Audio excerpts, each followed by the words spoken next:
Good morning, friends.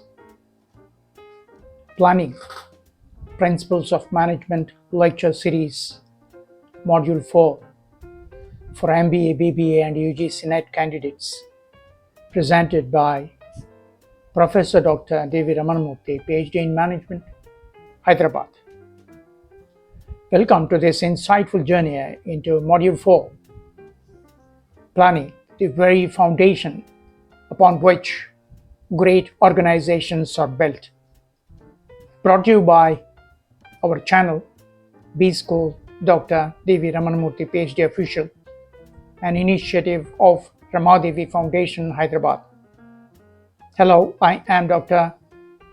Professor D.V.R. Murthy, and today we will uncover how effective planning transforms vision into reality.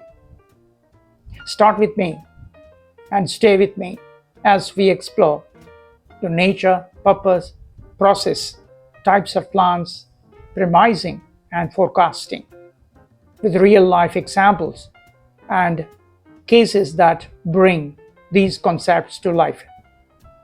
If you're serious about mastering management skills, you're right in the right place. Let's dive in. Please do not forget to like, share, and subscribe. What is this module includes? We will discuss nature and purpose of planning, the planning process step by step, different types of plans, premising, building the foundation of planning, forecasting, predicting the future for better decisions, and some real-life examples and case studies. The learning objectives of this module: 1. Understand the learning and importance of planning and management. 2. Learn the systematic process involved in planning. 3. Differentiate among strategic, tactical, operational, and contingency plans. And 4. Grasp the significance of premising and forecasting. And 5. Apply planning principles through real-world examples and mini cases. Let's talk on introduction to planning. Planning is the foundation of effective management. It involves deciding in advance what to do, how to do it, and when to do it, and who will do it. It's very key to achieving organizational goals systematically and efficiently. What is nature of planning? It is an intellectual process. It requires logical thinking and foresight. It is goal-oriented, focuses on achieving specific objectives. 4. It is a continuous process.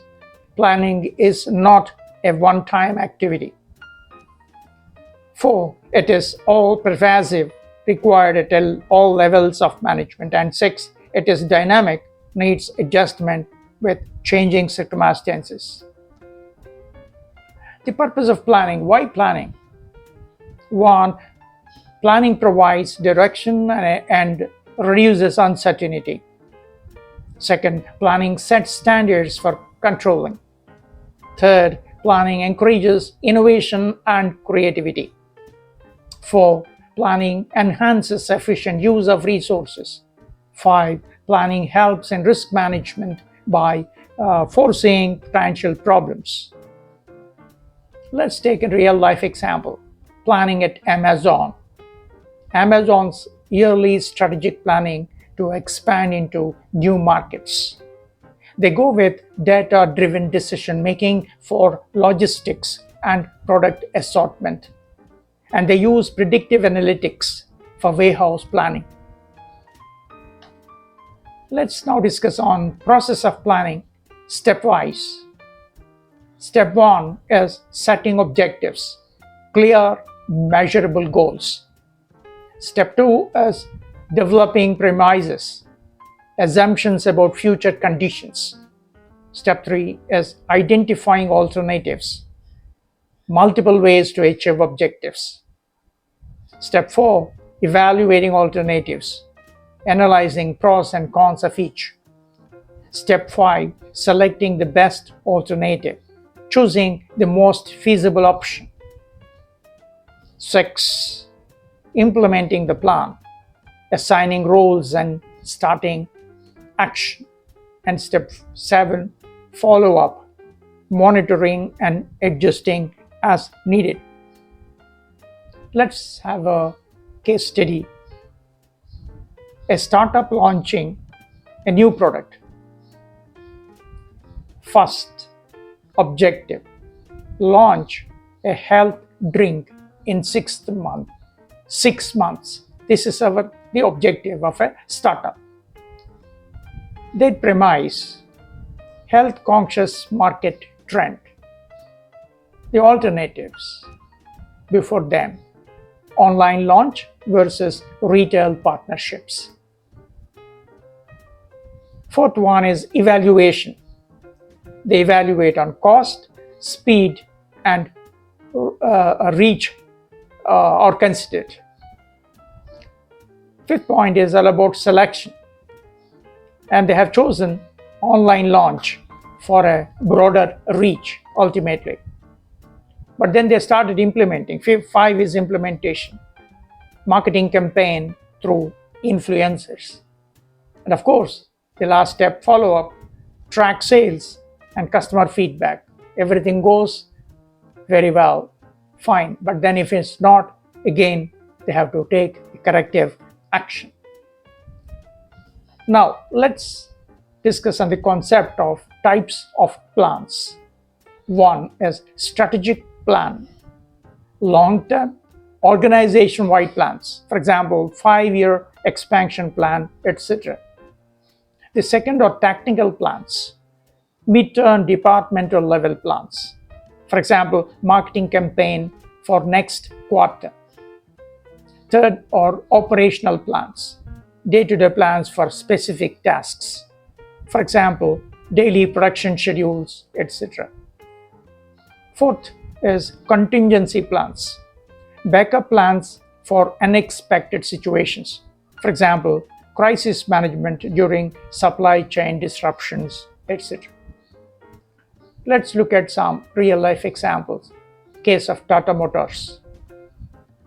Their strategic plan, develop electric vehicles for global markets. Their tactical plan, launch EVs in India by next fiscal year. Their operational plan, daily manufacturing targets for new EVs.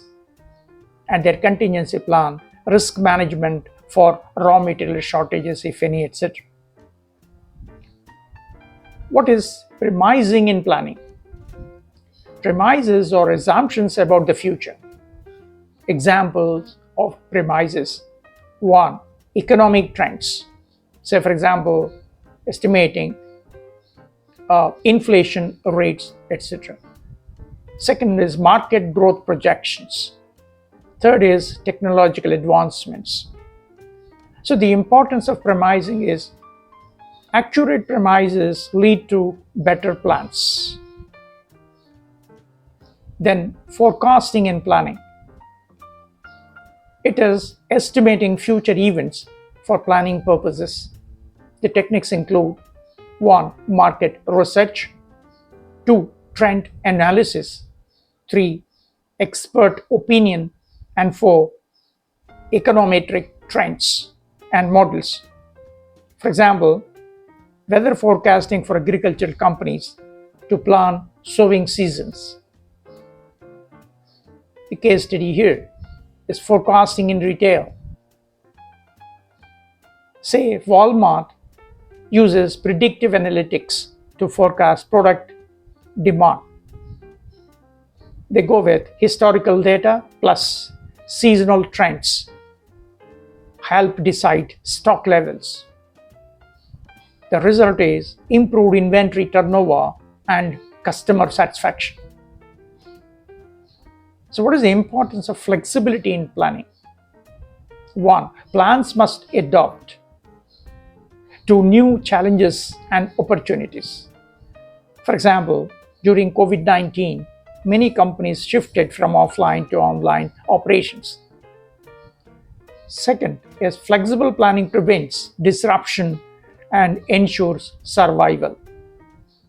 So what are then a summary and key takeaways in this module 4 on planning? 1. Planning is very crucial for success at all levels. Second, accurate premises and forecasting improve planning quality. And third, different types of plans serve different organizational needs. And 4, flexibility and continuous monitoring are very essential. Thank you for joining me on this deep dive into the power of planning. I hope you found the concepts, examples, and strategies insightful and actionable. If you enjoyed this session and want to continue building your management expertise, please like, share, and subscribe to this channel.